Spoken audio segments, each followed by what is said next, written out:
to Discover You Radio's discussions. The full spectrum. The full spectrum. Discover You Radio's discussions. The full spectrum is proudly sponsored by Counterpoint Publishing and is directed and produced under the guidance of Will Stenner.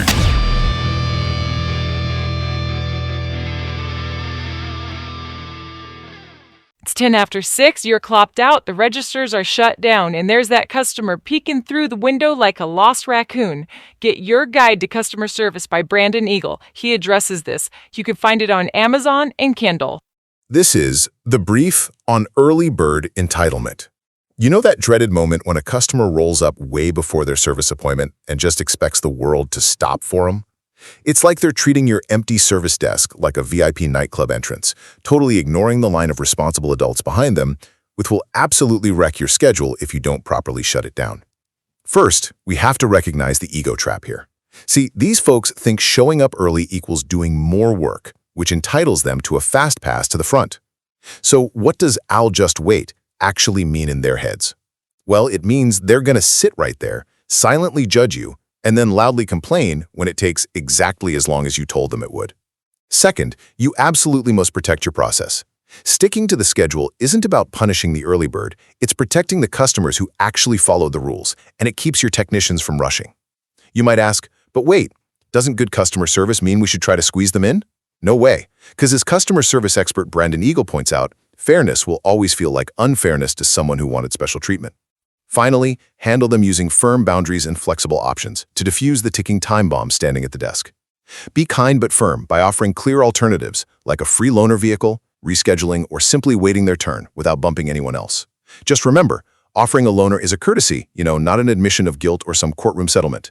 Ultimately, being early is only helpful if the customer is actually willing to wait, and your real job is to manage the shop's schedule, not reward their impatience. Hold the line. Their appointment is at 10:30 a.m. They show up at 10 a.m. Boom, they think everybody else should be moved and they're going to get in early and get out early. That's Early Bird Entitlement. Your Guide to Customer Service by Brandon Eagle. You can find it on Amazon and Kindle. Welcome to Discover You Radio's discussion.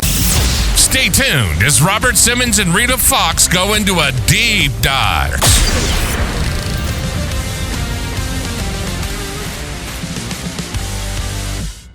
Did you know that good customer service starts with being a good customer? Get Your Guide to Customer Service by Brandon Eagle. You can find it in paperback on Amazon, or you can download it on your Kindle. Welcome to Discover Your Radio's Discussions Deep Dive segment, episode number 44. Imagine walking into a massive packed theme park. You just stroll right past like 50 people who have been waiting patiently behind the velvet ropes of a roller coaster, duck right under the chain, march up to the front, and demand the ride operator start the whole thing up just for you right this very second. Right, which sounds completely unhinged, doesn't it? Totally unhinged. Yet in repair shops, doctors' offices, and, service desks all over the world, people pull this exact maneuver every single day without even batting an eye. So today we are unpacking the psychology behind what we're calling early bird entitlement. Oh, it's such a pervasive issue. It really is. Now, if you are just joining us for the first time, we actually mapped out the entire introduction to this specific format, exactly how we break down the source materials and analyze the details back in episode 43. So if you missed it, episode 43 is a really great episode to get acquainted with the show's style and our overall mission here. Yeah, definitely go back and check that out to get the groundwork. Exactly. But if you are ready to dive right into today's analysis, I have a very clear thesis statement to lay down right out of the gate based on the customer service guides we're looking at. And it's this. If a customer arrives an hour or even 30 minutes early for their appointment, and they actually expect to get out early, they are flat out being selfish, annoying, rude, and inconsiderate. Man, that is the harsh, unfiltered reality of this behavior right there. Yeah. And it's precisely what we are seeing detailed in the source texts. Yeah. We're going to thoroughly unpack the psychological machinery that drives someone to act that way, because we need to figure out why a customer internalizes this disruption as perfectly acceptable. But more importantly, we need to equip service desk advisors with a professional yet incredibly firm tone to handle these deeply frustrating interactions. Right, because this isn't just a minor passing annoyance, is it? No, not at all. It's a systematic disruption that can just completely unravel a business's entire daily operation. So To really understand that disruption, I think we have to physically set the scene at the service desk. The materials paint a very specific picture, usually in an automotive repair shop setting, but honestly, anyone who has ever worked reception anywhere from a busy hair salon to a specialized medical clinic will feel this scenario right in their bones. Oh, 100%. The setting doesn't matter. The behavior is the same. Yeah, so let's look at the arrival. It's 10 a.m. The customer has a 10:30 a.m. appointment. The waiting area already has a line of people. And I really love how the text characterizes these waiting individuals. These are the people who did the adult thing. The adult thing, yeah. Right. They showed up on time, they assessed the room, they recognized the social contract of the queue, and they got in line. They understand the fundamental reality that other humans exist and that systems require order. Exactly. They're participating in a shared social ecosystem. They recognize that a business operates on a system of sequential order, a delicate balance of scheduled time and available labor. Then the door opens. Right. The door opens, and the dynamic of the entire room just shatters. In walks the early bird. And what is truly fascinating here is the specific visual filtering they engage in. Oh, the tunnel vision. Yes, they scan the room, they clearly see the line of people, but they instantly categorize that line as an obstacle course designed for other people, not them. Right, like those rules don't apply to me. Exactly. They spot the service advisor's desk, and because there happens to be no one physically standing right in front of it at that exact millisecond, they treat it like a private VIP entrance. They just march right past the people who arrived on time, bypassing the individuals who have been waiting patiently, and they plant themselves right at the counter. It is a staggering display of spatial ignorance. Actually, ignorance might be too generous a word for it. I agree with that. It feels like active, intentional defiance of social norms. They just see an empty physical space and assume it inherently belongs to them, completely ignoring the invisible labor happening behind that desk. Invisible labor is exactly the right term. And that brings us to the immediate emotional toll this takes on the staff. Let's look at the advisor's reality in this precise moment. Yeah, let's talk about what they're actually doing. According to the breakdown, the advisor is not just sitting there daydreaming. They are mid-conversation with a current customer on the phone. They are closing out a complex repair order, an RO calculating costs, ensuring parts are billed correctly, and mentally preparing for the next scheduled arrival. They are deep in cognitive, focused work. Right, and anyone who does knowledge work or logistical work knows that task switching is exhausting. You have all these plates spinning in your head, and then someone just crashes into your workspace. It's totally jarring. The heavy emotional drain comes from having to instantly and aggressively pivot. You're completely focused on a multifaceted logistical task, and suddenly you're forced to manage an uninvited, loud, and often confrontational presence. And you aren't just managing that one person. No, you're managing the whole room. Exactly. You're managing the atmospheric pressure of the entire room. Because the physical cues in that room change instantly. You can almost hear the air get sucked out of the lobby. The line of other customers shifts. You get the crossed arms. You get the tight jaws. Get eye rolls. Yeah, you get that shared wide-eyed look between strangers that just screams, did they really just do that? The on-time customers are watching the advisor like a hawk. They are waiting to see if this bad behavior is going to be rewarded. That is the highest stakes moment of the entire day for that advisor. If the advisor caves to the early bird to avoid a confrontation, the advisor instantly loses the respect and trust of everyone else in that waiting area who followed the rules. It's an incredibly delicate moment of social management, disguised as a mundane customer service interaction. Which brings us to the actual interruption. The early bird doesn't wait for a natural pause in the advisor's phone call. They don't wait for a greeting. They certainly don't make polite eye contact to silently ask for permission to approach. Of course not. They just launch, I have a 10:30 appointment, I'm here for an oil change. Yeah. And then the absolute kicker, the phrase that makes every service worker's blood boil. How long is this going to take? I've got somewhere to be. Yes. The sheer audacity of that statement is just breathtaking when you really dissect it. Yeah. When they ask, how long is this going to take? They're not asking a genuine logistical question to plan their day. It's a rhetorical challenge. It's a demand. It's a declaration of dominance. Yeah. They are fundamentally saying, my time is inherently more valuable than yours, more valuable than the technicians, and infinitely more valuable than everyone else is sitting in this room. Justify this delay to me. Wait, hold on a second. I need to play devil's advocate here for a minute because we're painting this early bird as a cartoon villain. But aren't we always taught growing up that being early is a virtue? Oh, sure, the whole punctuality thing. Yeah. You know the old saying, if you're early, you're on time. If you're on time, you're late. We drill this into kids for school. We drill it into young professionals for job interviews. So why do some customers mistakenly believe that arriving early grants them priority service?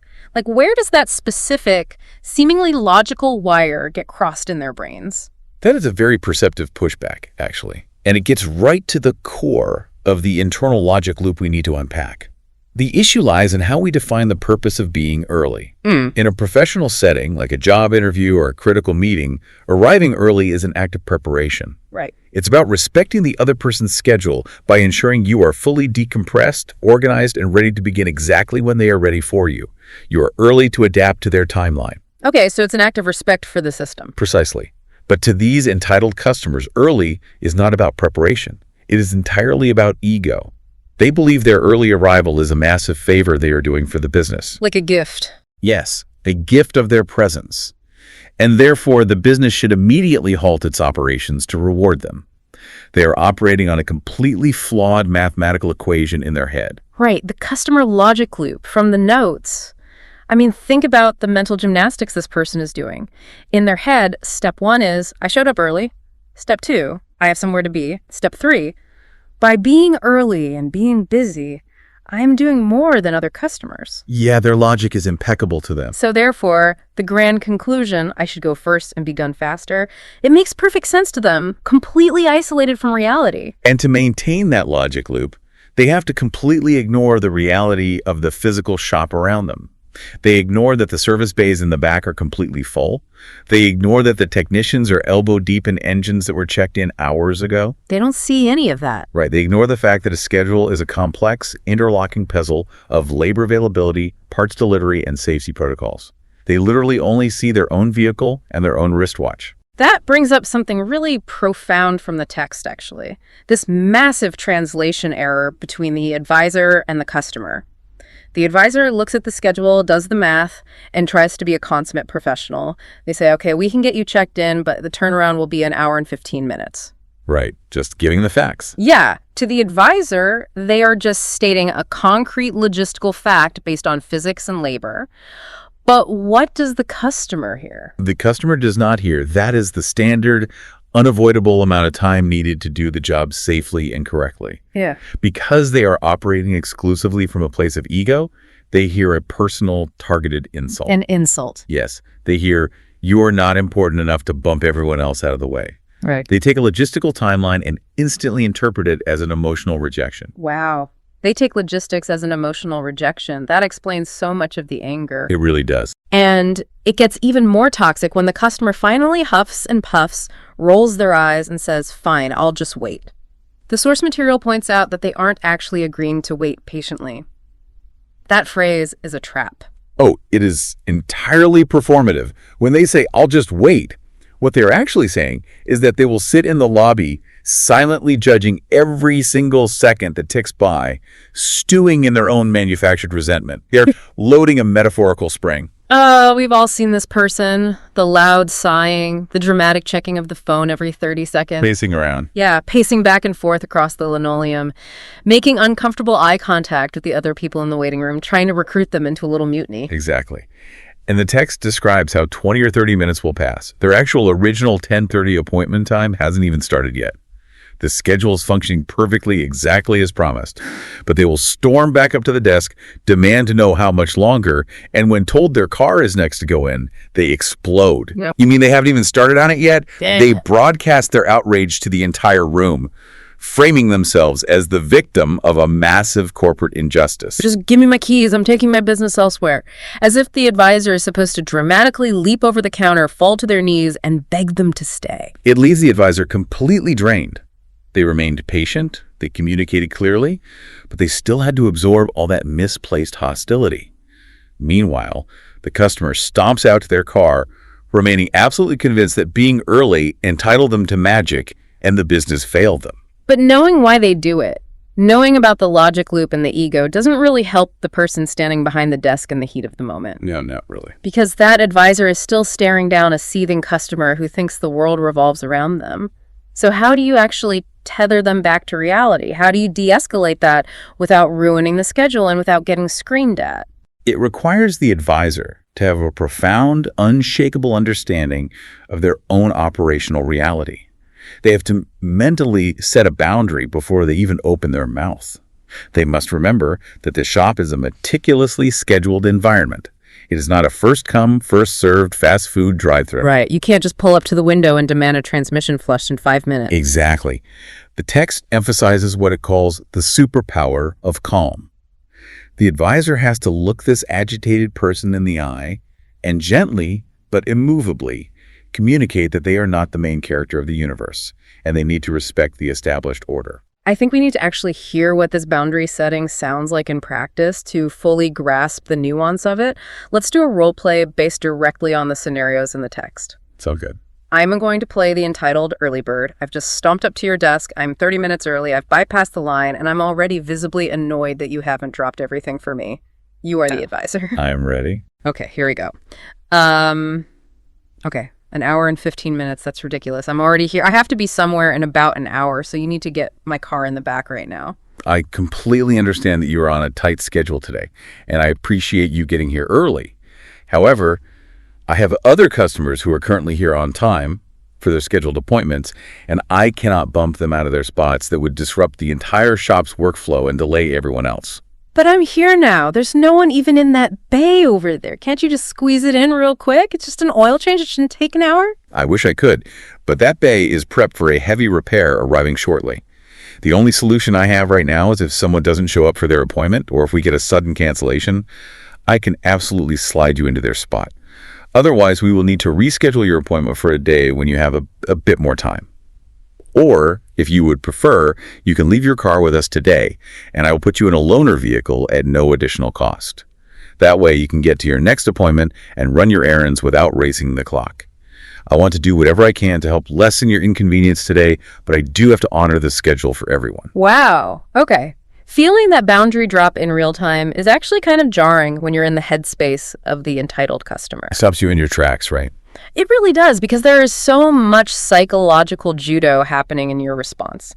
First of all, the tone was a perfect blend of professional and immovable. It was calm, it wasn't combative, but it was an absolute brick wall. Notice what I didn't do.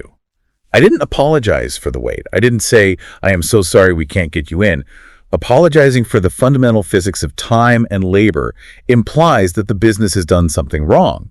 I simply stated the reality of the shop while removing all defensive emotion from my end. And looking at the breakdown of why this response is structurally perfect according to the guides, first, it fiercely protects the schedule. You didn't magically pretend you found an extra technician hiding in the break room just to make me happy. No, because that's not reality. Right. Second, it protects the on-time customers. This is huge. The people sitting in the chairs behind me listening to this whole tense exchange just heard you actively advocate for them. That is vital for maintaining order and trust in the waiting room. You are demonstrating integrity. Third, it protects the quality of the work. If you rush a technician to do an hour and 15-minute job in 45 minutes because I'm tapping my foot and threatening a bad review, mistakes happen. Huge mistakes. Oil caps get left off. Drain plugs don't get torqued. Brakes don't get bled properly. You are protecting the safety of the vehicle. And finally, it redirects the customer's anxious energy by offering multiple options without caving to the entitlement. I offered the theoretical cancellation spot, I offered a clean reschedule, and I offered the free loaner vehicle. I gave you power over your own logistical choices, but I did not give you power over my schedule. Yes. Options are a courtesy. You didn't grovel. You said, here are the logical paths forward. Choose one. As the text points out, if they choose to wait, and then they choose to be deeply offended that waiting actually feels like waiting, that emotional burden is entirely on them. This brings us to a highly critical transition point in the analysis. Frontline advisors can only execute that kind of firm role play.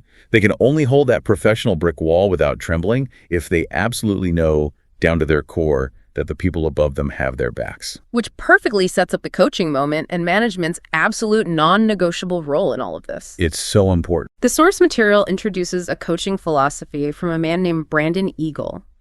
And his core tenet for dealing with this is just brilliant. He tells new advisors who are getting verbally steamrolled by these early birds that honoring the schedule is not a punishment for the early bird, it is a protection for everyone who did it right. That framing completely shifts the advisor's internal mindset from feeling defensive to feeling protective.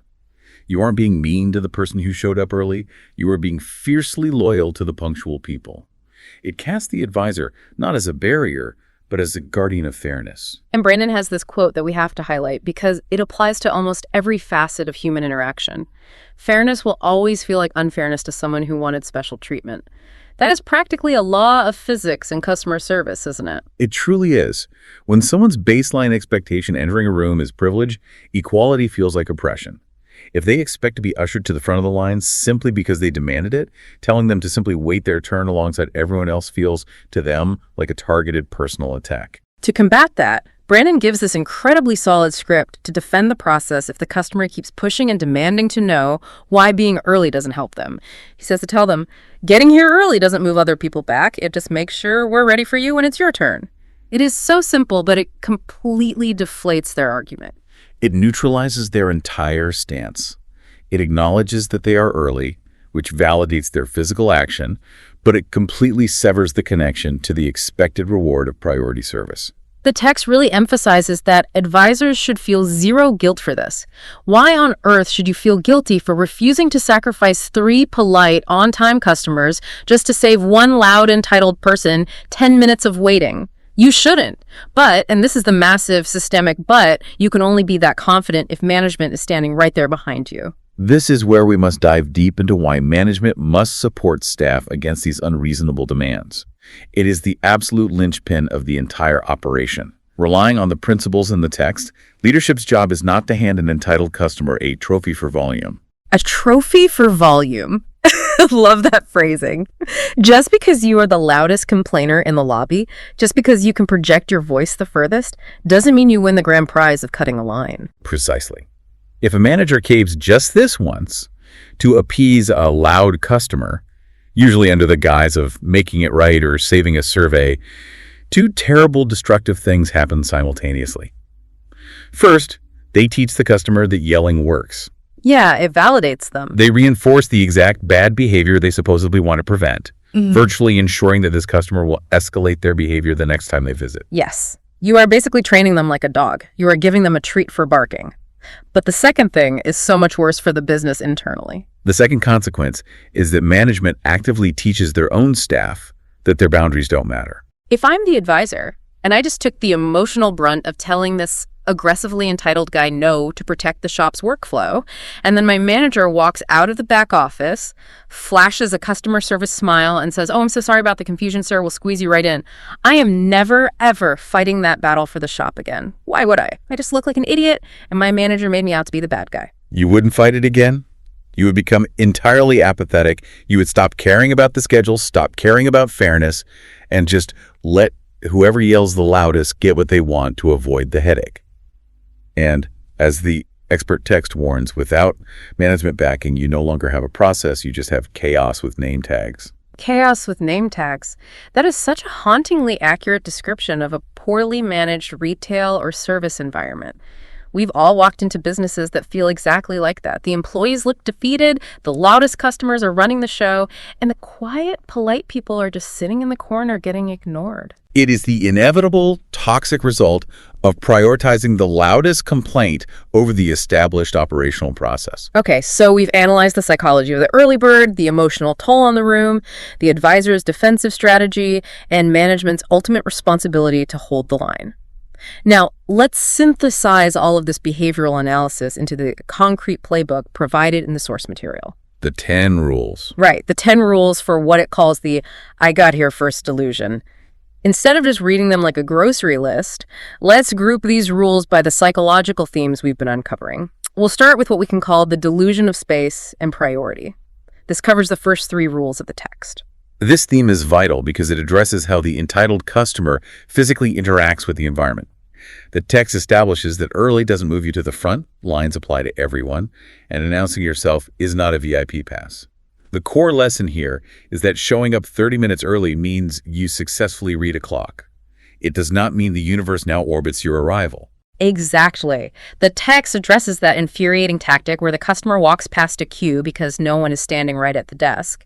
It states clearly that doing this doesn't make you clever. It makes you the villain of the waiting room. The villain, yes. The advisor isn't free just because they aren't physically talking to someone at that very second. They are working, you are cutting.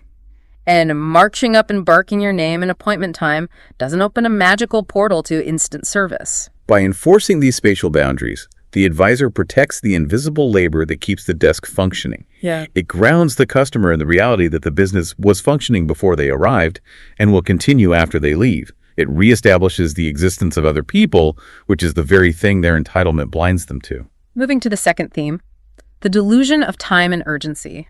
This covers rules 4 and 5. The text says asking how long is this going to take is a perfectly reasonable question. But saying, what time will this be done? I need it by 10 sharp, is you writing fan fiction about reality. Fan fiction about reality. I love that. Service timelines are based on actual work and the existing schedule, not your personal agenda, your brunch plans, or your sudden rush. This highlights the difference between gathering data and making demands. An advisor can provide an estimate. A customer dictating a finish time is trying to impose their personal needs onto a mechanical reality that simply cannot be rushed. It is a fundamental clash between desire and physics. And that leads to the biggest reality check. Your urgency is not their emergency. You have to be somewhere in an hour. So does everyone else. The shop doesn't become a Formula One pit crew just because you mismanaged your day. Poor planning on your part does not constitute an emergency on the part of the staff. This is the ultimate mental shield for the advisor. It separates the customer's emotional stress from the advisor's professional obligation. It is very easy for a service worker to absorb the panic of a rushed customer and start making mistakes to appease them. Remembering that the customer's urgency is manufactured helps the advisor stay grounded. The third theme is the reality of options and waiting. We touched on this in the role play. Options are a courtesy, not an admission of guilt. When the advisor offers to reschedule you or put you in a loaner, they're doing you a favor. That's called flexibility.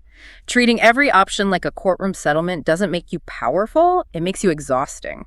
This is essential for protecting the advisor's morale. Often, when you offer a compromise to an entitled person, they try to litigate the options. Framing options as a courtesy establishes the advisor as the helpful professional and the argumentative customer as a nuisance. And if they don't take those options, the rule is simple. Waiting by choice means accepting the wait. You were told the time frame. You were offered alternatives. You chose to say, I'll just wait. That's a decision, not a hostage situation. Loud sighing and recruiting the waiting room into your pity party won't make your vehicle appear faster. This places the accountability for the wait entirely back on the customer's shoulders. You chose to sit in that chair, therefore you forfeit the right to complain about sitting in that chair. Which brings us to the final theme, the weaponization of metrics and management. This covers the final rules regarding bad reviews and leadership. The text makes it clear. Leaving a 1-star review because you weren't allowed to bulldoze the schedule isn't holding a business accountable. It's a digital tantrum. Reviews are for quality of work and professionalism, not for they wouldn't bump me ahead of people who are on time. The term digital tantrum reframes a negative review from a legitimate business threat into a documented confession of the customer's own bad behavior. These reviews usually read like confessions. I expected them to rearrange their entire operation around me, and they didn't. Recognizing this helps advisors shake off the fear of the review. And of course, this ties back to the mandate that management must defend the schedule or the entire system collapses. It all culminates in one final truth. Being early only helps if you're reasonable. Showing up early can actually help everyone if you're flexible.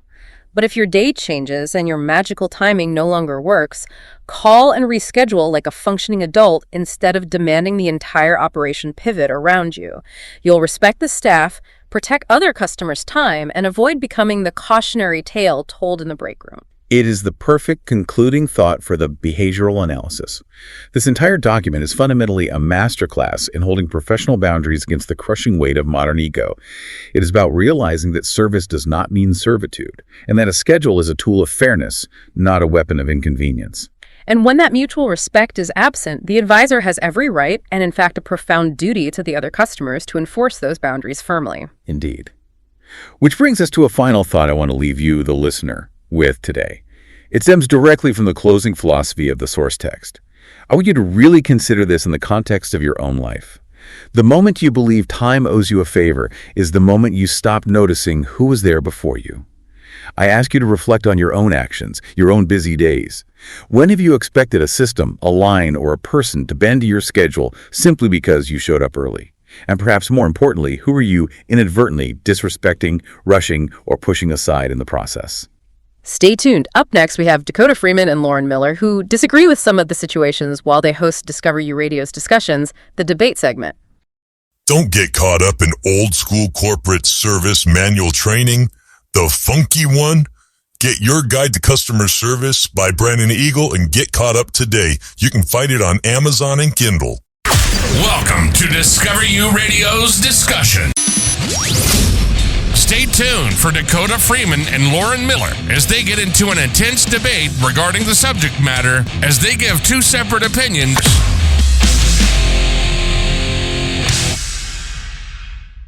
Your invoice is ready, your paperwork is all together, and you're ready to collect payment. And then all of a sudden, boom, the coupon Nazi throws a bunch of coupons at you. Your Guide to Customer Service by Brandon Eagle. You can find it on Amazon and Kindle. Welcome to Discover You Radio's discussion segment called The Debate, episode number 44. Thank you to Robert Simmons and Rita Fox for that deep dive in Chapter 1 titled Early Bird Entitlement, which helped us to gather notes for this debate. Oh man, where do we start? Yeah, seriously, right? I mean, it's quite the scenario. It really is. Like, imagine you are just staring at the clock. You've been waiting exactly 20 minutes. You have somewhere to be, and the person behind the counter just offers you this deadpan stare, and a completely sterile fact about your wait time. Oh, I've been there. We've all been there. It is agonizing. Right. So, are they a villain? Or are they literally the only thing keeping the business from total collapse? Because if you're listening to this, you've probably been that anxious person in a waiting room feeling, well, completely ignored. Oh, absolutely. So today we are looking at a scenario from Brandon Eagle's text that just perfectly captures this friction. A customer arrives at 10 a.m. for a 10:30 a.m. service appointment. They bypass the line, walk right up to the desk, and demand immediate attention because they, quote, have somewhere to be. The classic early bird. Exactly. Which brings us to the central question today. Is protecting a rigid schedule the ultimate form of good service, or does it cross the line into, cold bureaucracy and a complete lack of empathy? I'll be arguing that strict adherence to the schedule is the most ethical and, frankly, fair way to protect all customers and ensure the quality of the work. And, well, I will be arguing that prioritizing rigid scheduling over human empathy, especially in high-stress situations, is an ethical failure. It just turns customer service into an adversarial bureaucracy. Okay, so to kick this off, let's just look at the physical reality of an automotive shop, because that completely dictates the rules of engagement here. Right, the actual physical space. Yeah. When I read Brandon Eagle's text, it's clear the schedule isn't just like a spreadsheet. It is essentially a moral boundary. We have to recognize that a mechanic shop is not a walk-up, first-come, first-served drive-through. No, obviously not. Right, you have a finite number of technicians, a finite number of bays, and a day that is already meticulously mapped out based on physical labor. So, when the early bird arrives 30 minutes early and operates on what the text calls the customer logic loop. Oh, that logic loop? Yeah, this assumption that physical presence should just magically accelerate time. They are actively attempting to subvert a fair system. Protecting the schedule isn't about punishing the early bird. I mean, it is the only way to protect the customers who did things right, who showed up on time, and whose cars are already in the bays. Well, but... Let me just finish this thought. If you give in to the early bird, you are basically deciding to sacrifice 3 other people's time to save one loud person 10 minutes. That is by definition inherently unfair. Okay, but you're calling it a moral boundary, which is a bit of a stretch. Because honestly, what I see in this chapter is a deeply bureaucratic and profoundly unsympathetic mindset, just disguised as operational efficiency. Unsympathetic? How so? Well, let's break down that customer logic loop you mentioned. The customers believe that early equals faster service isn't some malicious, ego-driven plot to destroy the shop's day. I mean, the text does call it an ego thing later on. Sure, but it's a very natural human assumption in a fast-paced world. Like, if you show up early to a restaurant, sometimes you get seated faster. People apply that same logic everywhere. Okay, but a restaurant isn't hoisting a 2-ton vehicle into the air. True, but the psychology is the same. When a service advisor meets a stressed customer's urgency with perfectly accurate but completely cold responses, like just simply stating the wait will be an hour and 15 minutes without any relational padding, they are prioritizing operational rigidity over basic human empathy. I don't know if I'd call it cold, they're just giving the facts. But the text literally frames the customer as a delusion. It explicitly calls it the "I got here first" delusion. That language transforms the whole service model into an inflexible system. The customer isn't viewed as a human being who needs help, but as like a hostile entity that needs to be defeated. Look, I hear you on the harshness of the word delusion. It sounds aggressive, but look at how the advisor actually behaves in the text. They don't just stare blankly at the customer. They actively go into what Eagle calls solution mode. Do they, though? Yes. The advisor immediately offers alternatives to lessen the inconvenience. They offer a free loaner vehicle so the customer can make their other appointment. They offer to slide them into a cancellation spot if one opens up. They even offer to completely reschedule the whole thing. That is practical empathy in action. Right, but It's actionable. It's not cold bureaucracy. It's providing real-world logistical solutions while maintaining the structural integrity of the business. wait, hold on. Yes, the options are offered, but look at the internal framing of that interaction. Offering a loaner car isn't true empathy if you're mentally glaring at the person while you do it. Mental glaring? Yeah, the text explicitly tells us what the advisor is thinking when they offer these options. They are mentally telling the customer, "You are not the main character. Please go stand with the rest of the cast." Which is fair. They aren't the main character of the shop's day. But that internal monologue reveals a fundamental contempt for the patron.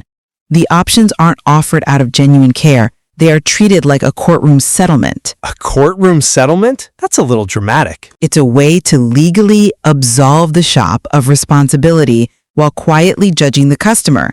It's an adversarial culture, and, customers aren't stupid. They can feel that underlying judgment. The shop breeds the very conflict it claims to want to avoid because of that contempt. But that internal boundary is exactly what allows service workers to survive a 10-hour shift without burning out.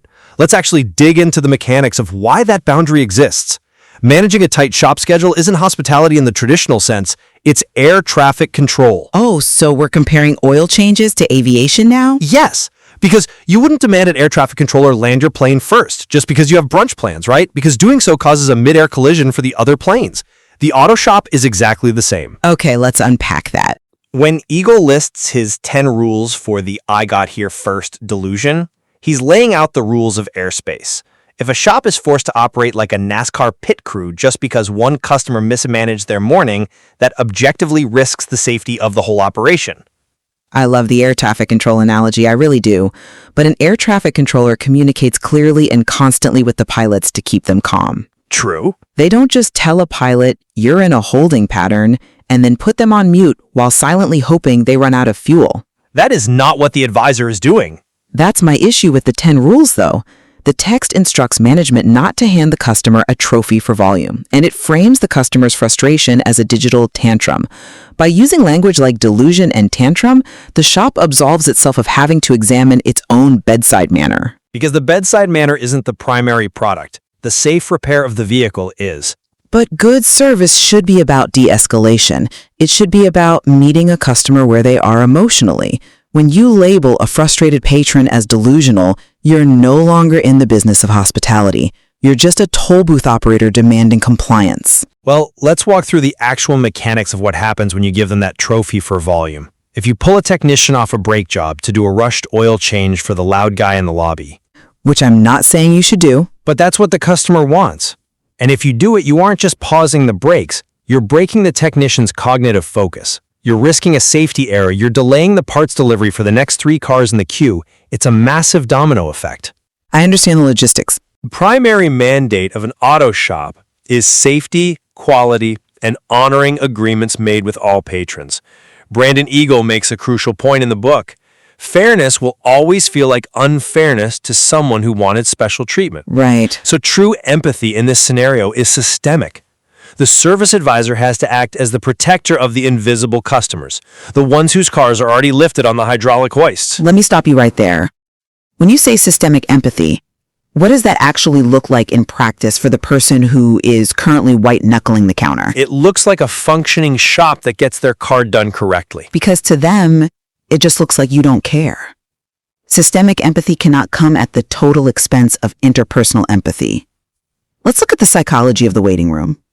We've all been there.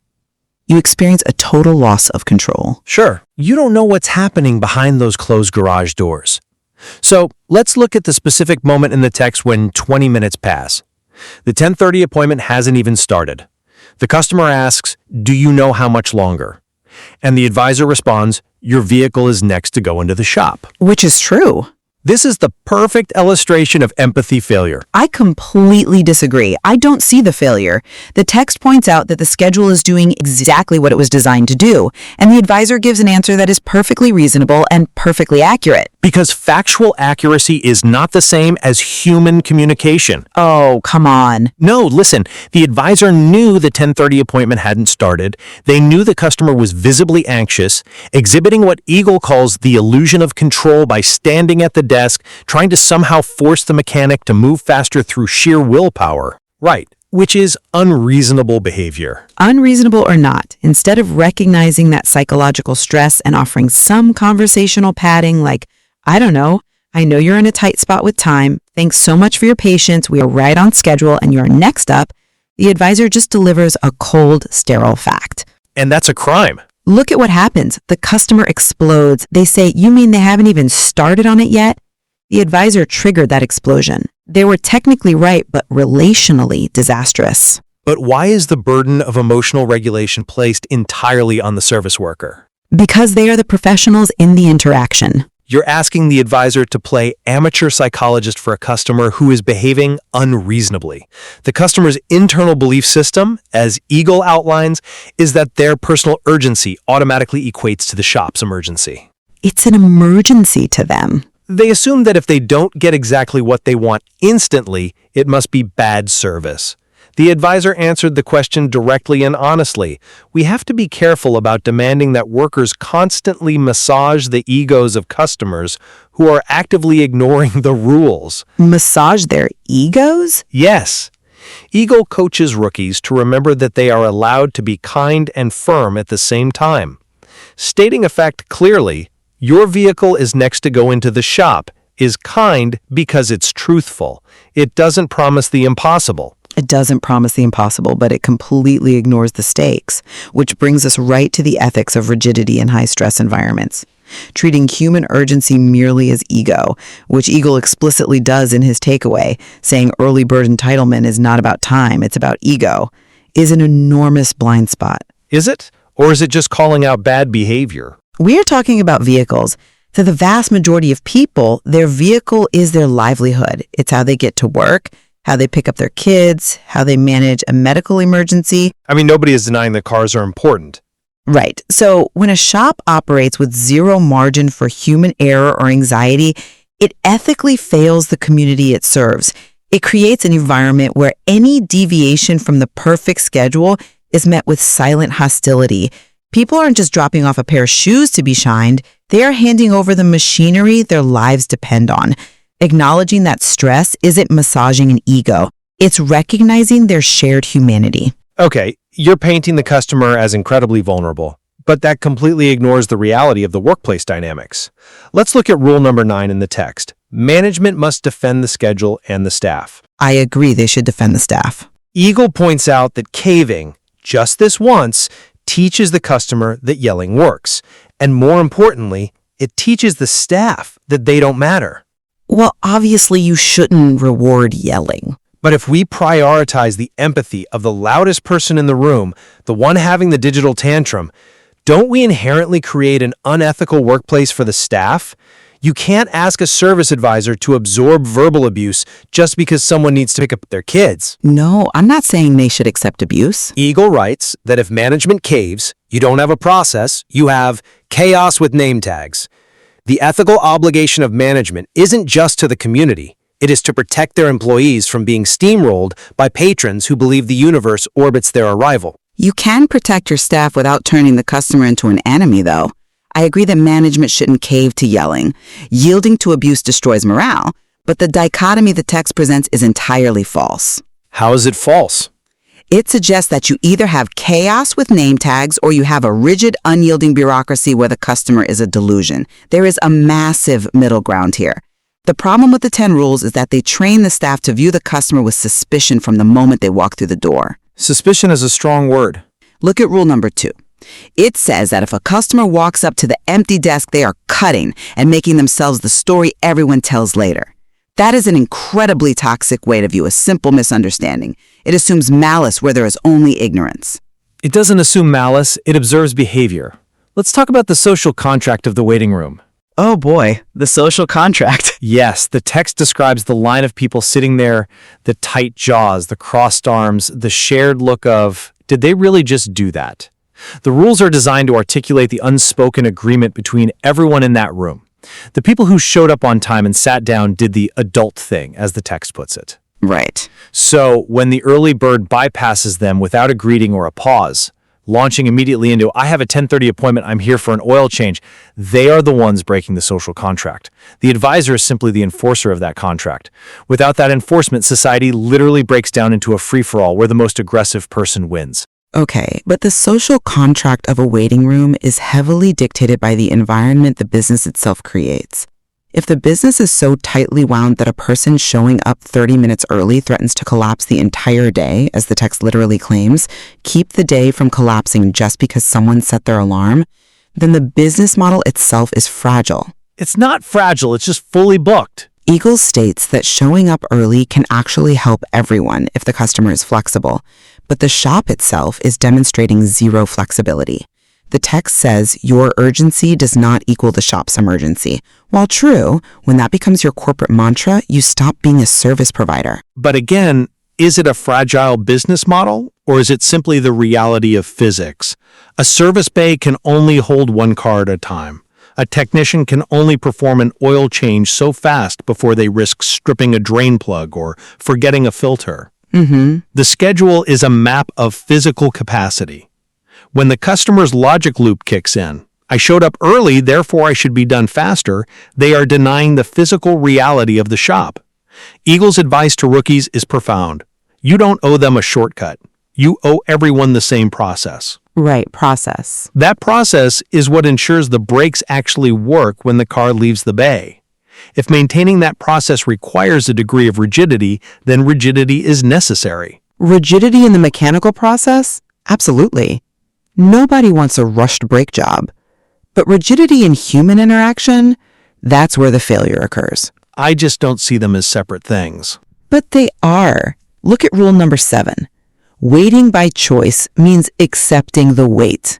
Loud sighing, dramatic watch checking, pacing won't make your vehicle appear faster. It just makes everyone silently hope you leave first. Which is what everyone's thinking. But this reveals a culture where the staff is actively resenting the customer's presence. If a customer is pacing and checking their watch, an empathetic advisor might step in and say, "Hey, I know you're watching the clock. I just checked with the tech and we're still on track." Instead, the text advises the staff to silently hope the customer leaves. It's prioritizing a smooth operation over the actual humans the operation is supposed to serve. You're ignoring the fact that the advisor already tried to help them. Did they? Yes. The text explicitly instructs the advisor to go into solution mode earlier in the interaction. They offered the loaner car, they offered to reschedule. The text says you did everything right. They chose to wait, then they chose to be offended that waiting felt like waiting.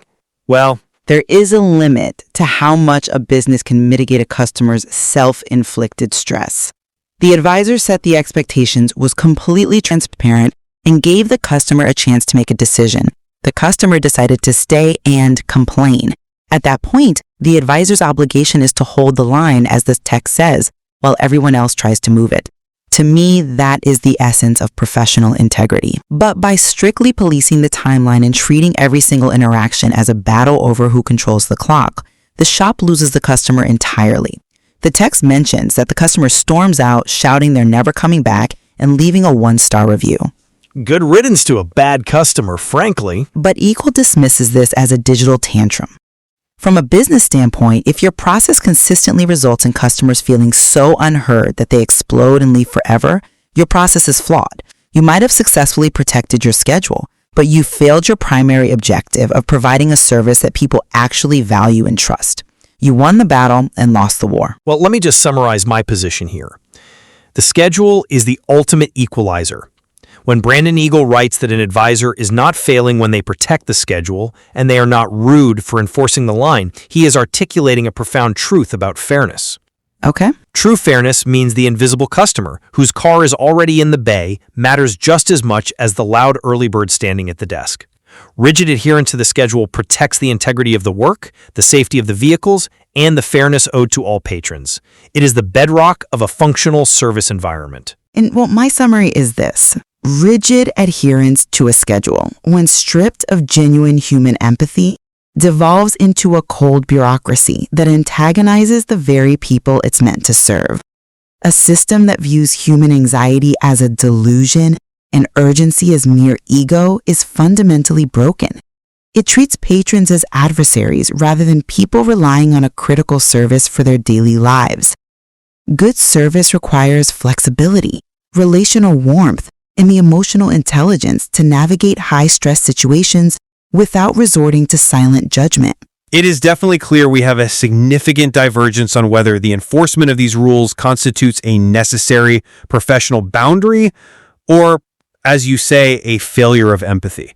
However, I think we do find some common ground. Oh, for sure. We both agree that the clear communication of timeframes is essential.